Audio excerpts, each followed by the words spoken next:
ఉదికు వేల కోట్ల రూపాయల బొగ్గు స్కామ్ తెలంగాణ సమాజాన్ని కుదిపేస్తుంది.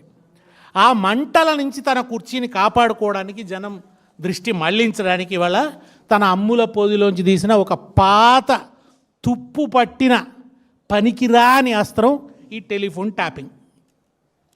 అసలు ఏమిటి ఇవాళ ఈ వరుస పెట్టి హరీష్ రావు గారికి తర్వాత మన కేటీఆర్ గారికి నోటీసులు ఇవ్వడం వెనుక మతలబ్ ఏంది? అసలు మున్సిపల్ ఎన్నికలు సమీపిస్తున్నాయి. ఈ మానవుడికి గెలిచే కాన్ఫిడెన్స్ లేదు, పైసలు ఎగజల్లాలి, అంతకుమించి ఇంకో మార్గం లేదు. ప్రజలు ఫెడప్ అయిపోయారు. హోప్లెస్ ప్రభుత్వం, కరప్టెడ్ సీఎం, క్రిమినల్ సీఎం, క్రికెడ్ సీఎం అని ప్రజలు ఫీల్ అవుతున్నారు.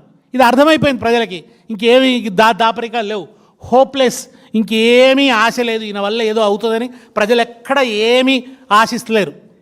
తెలిసిపోయింది అందరికీ, మెడకు పడ్డ పాము కరవక మానదు అన్నట్టు ఇంకో 3 ఏళ్ళు భరించాలి తప్ప చేయగలిగింది ఏం లేదు ఓటేసిన పాపానికి అని ప్రజలు నెత్తినోరు బాదుకుంటున్నారు.